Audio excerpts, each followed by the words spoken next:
হচ্ছে আমাদের জন্য কিছু মানুষের জন্য মুসিবত কিনা, যার কারণে এটা হচ্ছে মুসিবত হবে।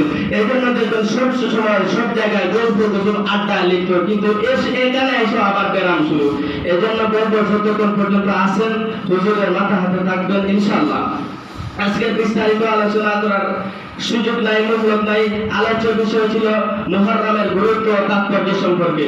মুহররমের গুরুত্ব তাৎপর্য সম্পর্কে জানতে হলে অন্তত আমার জন্য 3 দিনের প্রয়োজন আছে। 3 দিন ছাড়া এটা সম্পর্কে অন্তত আমি সম্পূর্ণ আলোচনা করতে পারবো না। যাই হোক, এখানে 5-6 মিনিট আমি আলোচনা করছি। মুহররম এটা অনেকের আমাদের ধারণা হলো এটা এই কারবালা থেকে শুরু, এই যে হুসাইন রাদিয়াল্লাহু তাআলা আনহু কারবালা আশুরা 10 মুহররম যে এই যে শহীদ হয়েছিলেন কারবালার ময়দানে, আমরা মনে করি মুহররম এখান থেকে শুরু। না, এখান থেকে মুহররমের ইতিহাস তাৎপর্য শুরু নয়। আল্লাহ রাব্বুল আলামিন এই পৃথিবীতে মানুষ সৃষ্টি করেছেন, মানুষ সৃষ্টি লগ্নকে নিয়ে এই মুহররমের তাৎপর্য শুরু হয়ে গেছে। যদিও বর্ণনাটা জয়ী হযরত নবী সাল্লাল্লাহু আলাইহি ওয়াসাল্লামের উপর পবিত্র কোরআন নাযিল হয়েছে। এই পবিত্র কোরআনের উপরে এই পবিত্র কোরআনের মধ্যে আল্লাহ রাব্বুল আলামিন বলেন ইন্না ইদ্দাতাশ শুহুরি ইনদাল্লাহ, শেষে বলে মিনহা আরবাতুল হুরুম। পবিত্র কোরআনের মধ্যে মাসসমূহের বর্ণনা করা রয়েছে। তার মধ্যে হচ্ছে 4টি মাস হচ্ছে হারাম মাস। 4টি হারাম মাস মুহররম, রজব, যুলকাদা, যুলহিজ্জা। মুহররম এর পরিচয় কি সম্পর্কে জানি। মুহররম কি? এই মুহররম শব্দের অর্থ হচ্ছে দুইটা, এটা হচ্ছে সম্মানিত আর একটা হচ্ছে হারাম। সম্মানিত কেন? এই দিনের মধ্যে আল্লাহ তাআলা হযরত মুসা আলাইহিস সালামকে ফেরাউনের কবল থেকে মুক্তি দান করেছিলেন এবং ফেরাউনকে নীল নদের পানিতে আর বাহরে বজরের পানিতে চুবায় ধ্বংস করেছিলেন, যার কারণে এর মাধ্যমে আল্লাহ তাআলা মুসা আলাইহিস সালামকে সম্মান দান করেছিলেন। এজন্য এটাকে মুহররম বলা হয়। প্রথম অর্থ যদি মুহররম যদি সম্মানিত অর্থ নেন, আরেকটা মুহররমের অর্থ হচ্ছে নিষিদ্ধ। এবং নিষিদ্ধ কোন অর্থে? পবিত্র কোরআনের মধ্যে বলা আছে মিনহা আরবাতুল হুরুম, 4টা মাস হচ্ছে সম্মানিত মাস, হারাম মাস। এই হারাম মাস আরবের লোকেরা ছিল এত বর্বর, আরবের লোকেরা এত নিম্ন শ্রেণীর লোক ছিল, তারা 1 টাকার জন্য 1 মুদ্রার জন্য বছরকে বছর তারা যুদ্ধ বাঁধিয়ে থাকতো। 1 টাকার জন্য তারা অপর ভাইকে হত্যা করে ফেলতো। এই আরবের লোকেরা সব 12টা মাসে তারা যুদ্ধ বিগ্রহের মধ্যে তারা নিজেকে কাটায় দিত, তাদের জীবন পর্যন্ত চলে যেত। 1 টাকার জন্য, একটা খেজুরের আটির জন্য অপর ভাইয়ের সঙ্গে কথা বলতো না। এদের মধ্যে এমন বর্বরতা জাহালত ছিল। আল্লাহ রাব্বুল আলামিন বলে তোমরা যেরকম মাইল করতেছো, 4টা মাস হারাম করে দিলাম, মুহররম মাসে তোমরা যুদ্ধ বিদ্রোহ করতে পারবে না। ওই দিক দিয়া ওই মুহররম মাসে আল্লাহ বলেছেন যুদ্ধ করা হারাম, ওই দিক অর্থে মুহররমের অর্থ নিষিদ্ধ। আর মুসা আলাইহিস সালামকে যে ইজ্জত দান করেছিলেন ওই অর্থ মুহররমের অর্থ সম্মানিত। এবার আসেন, এখন যদি একটা যেভাবে হযরত হুসাইন রাদিয়াল্লাহু তাআলা আনহু কারবালার ময়দানে ওই মুহররমেই শহীদ হয়েছিলেন। এটা হচ্ছে এখানে যে আমরা যে রোজা রাখি, হযরত রাসূল সাল্লাল্লাহু আলাইহি ওয়াসাল্লাম হিজরত করে মদিনায় গেলেন। মদিনা যাওয়ার পরে গিয়ে দেখেন ইহুদিরা রোজা রাখে। রাসূল বললেন তোমরা ইহুদিরা রোজা রাখো কেন? তারা বলে এইগুলোই আমাদের হযরত মুসা আলাইহিস সালামকে আল্লাহ তাআলা ফেরাউনের কবল থেকে মুক্তি দান করেছিলেন, আর ফেরাউনকে চুবায় সেই দিন মারছেন। এই জন্য শুকরিয়া আদান মুসা রোজা রাখতেন, যার জন্য আমরা রোজা রাখি। নবী মুহাম্মদ রাসূলুল্লাহ বলেন তোমরা যদি 11 যদি রোজা রাখো তাহলে সবচেয়ে অধিক হকদার হলাম আমি মুহাম্মদ রোজা রাখার জন্য, কাজে আমি কোন থেকে রোজা রাখবো। রাসূল সাল্লাল্লাহু আলাইহি ওয়াসাল্লাম বলেছেন খালিফুল ইয়াহুদা ওয়ান নাসারা ওয়াল মুশরিকিন, ইহুদি নাসারা মুশরিকিনদের বিরুদ্ধাচরণ করো। এখন দেখা যায় যে ইহুদিরা একদিন রোজা রাখে, রাসূল কতটা বলেছেন ইহুদি নাসারাদের বিরুদ্ধাচরণ করার জন্য। এর জন্য রাসূল বলেছেন মোট 10 নম্বর তারিখ ঠিক রাখবেন, ঠিক রেখে ওই 10 তারিখের সঙ্গে আরেকটি দিন যুক্ত করে 2 দিন রোজা রাখবেন। 10 তারিখকে ঠিক রেখে ওই 10 তারিখ এবং তার পরবর্তী একদিন 11 তারিখ, অথবা 10 তারিখকে ঠিক করে তার পূর্ববর্তী একদিন 9 তারিখ, 9, 10 অথবা 10, 11 ওই 2টা রোজা রাখতে হয়। এই রোজার ফজিলত কি? রাসূল সাল্লাল্লাহু আলাইহি ওয়াসাল্লাম বলেছেন, মুসলিম শরীফের হাদিস, রাসূল বলেছেন আফজালুস সিয়াম বাদা রমাদান শাহরুল্লাহিল মুহররম আও কামা ক্বালা আলাইহি ওয়াসাল্লাতু ওয়াসসালাম। রাসূল বলেছেন রমজানের পরে, রমজান মাসের পরে সবচেয়ে উত্তম রোজা হচ্ছে মুহররমের রোজা। মুহররমের রোজা সম্পর্কে বলি, এই রোজা একসময় ফরজ ছিল। মুহররমের রোজা এখন যেরকম রমজানের রোজা ফরজ, এক সময় রমজানের রোজা ফরজ হওয়ার পূর্বে মুহররমের রোজা ফরজ ছিল। যারা মুহররমের রোজা রাখতো না সে কাফির হয়ে যেত। যদি হালাল করা করে যদি রাখতো না তাহলে সে কাফির হয়ে যেত। কিন্তু মুহররমের রোজা রাখা ছিল কি ফরজ, শুধু উম্মতে মুহাম্মাদের উপর নয়। মুহররমের রোজা রাখা অন্যান্য যত নবীরা দুনিয়াতে এসেছিলেন, অতিক্রান্ত হয়েছিলেন, সমস্ত নবীদের উপর মুহররমের রোজা রাখা ফরজ ছিল। এবার আসেন, রাসূল সাল্লাল্লাহু আলাইহি ওয়াসাল্লাম বলেন যে ব্যক্তি ওই মুহররমের রোজা রাখবে আল্লাহ রাব্বুল আলামিন তার পূর্ববর্তী 1 বছরের গুনাহ মাফ করে দিবেন। এখানে একটা প্রশ্ন আছে, প্রশ্ন করার সুযোগ নাই, উত্তর দেওয়ার সময় নাই। এটা যাই হোক, এরপরে আসেন এখান থেকে যদি আপনি কারবালার কথা যদি বলেন, মুহররমে আশুরায় রাসূল সাল্লাল্লাহু আলাইহি ওয়াসাল্লাম ছিলেন সর্বশ্রেষ্ঠ মহামানব। তারপরে খলিফা হয়েছিলেন আবু বকর, এরপরে ওমর, এরপরে উসমান, এরপরে উসমান রাদিয়াল্লাহু তাআলা আনহুর একটি আংটি ছিল। এই আংটিটি বীরে আরিসের পড়ে যায়। মুআইকিব এই ব্যক্তি এই আংটিটি বহন করতেন। এরপর থেকে দ্বন্দ্ব শুরু হয়ে গেছে।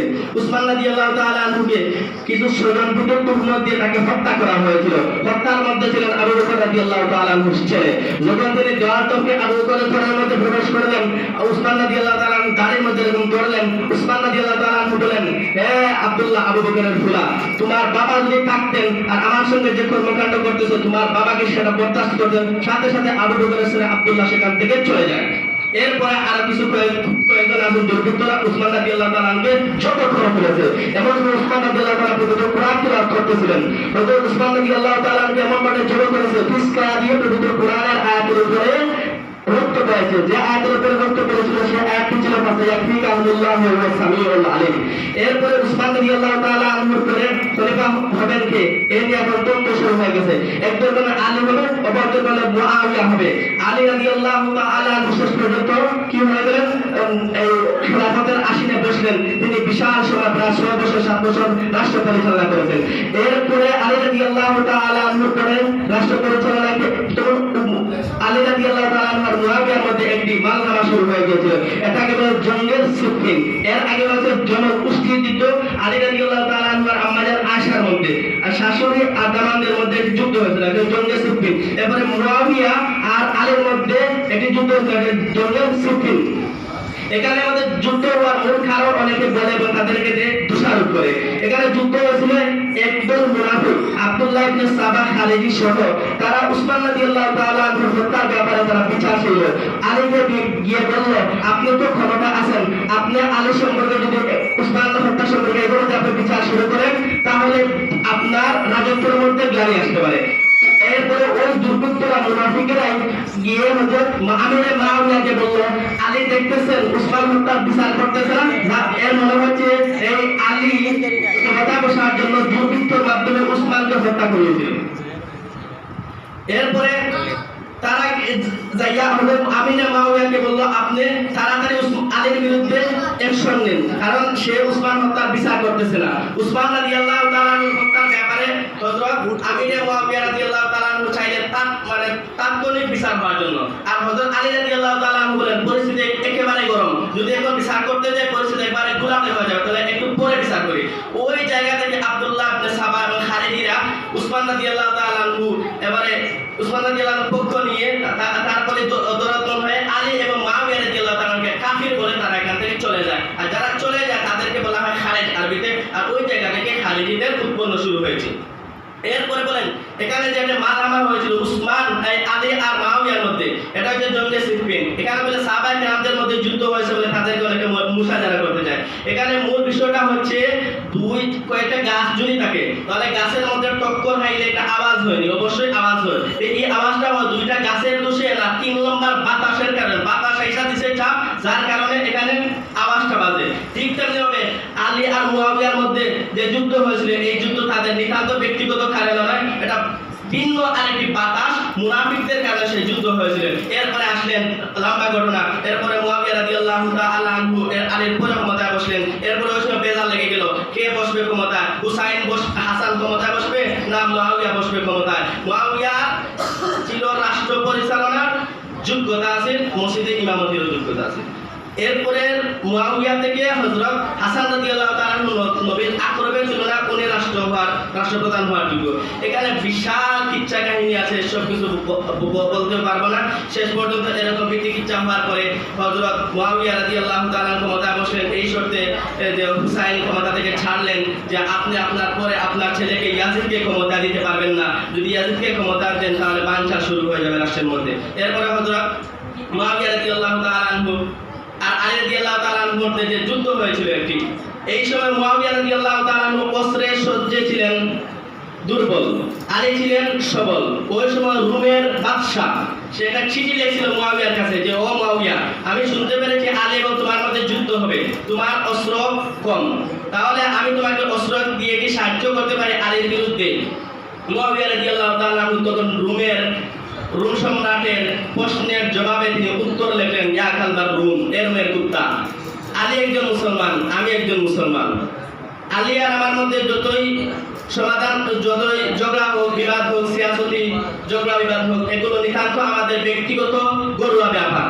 আমাদের ব্যক্তিগত ঘরোয়া ব্যাপার নিয়ে দুনিয়ার কোনো লাল ফুটখাদের নাক বরাবর কোনো অধিকার নয়।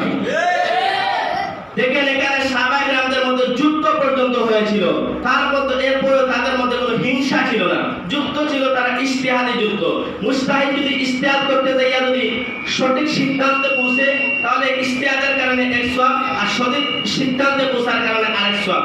আর মুজতাহিদ যদি ইজতিহাদ করতে গিয়ে যদি ভুল করে তাহলে ভুলের কারণে তার গুনাহ হবে না, ইজতিহাদের কারণে তার সওয়াব হবে। এজন্য তাদের ইজতিহাদের কারণে এখানে কোনো গুনাহ হয় নাই।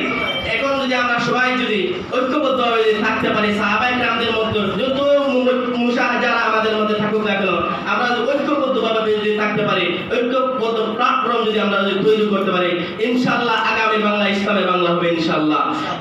আর এই বিষয়টা সম্পর্কে হচ্ছে একটি গুলাটে বিষয়, একটি কাকতালীয় বিষয়। এই বিষয়ে নিয়ে কথা বলার লোক এক নম্বর কথা হলো আমি না, আর দুই নম্বর কথা হচ্ছে এই বিষয়গুলা এমন স্পর্শকাতর বিষয়, সামান্য যদি আটপিস যদি হয়ে যায় তাহলে ইমান নিয়ে খতরনাকের বিষয় আছে।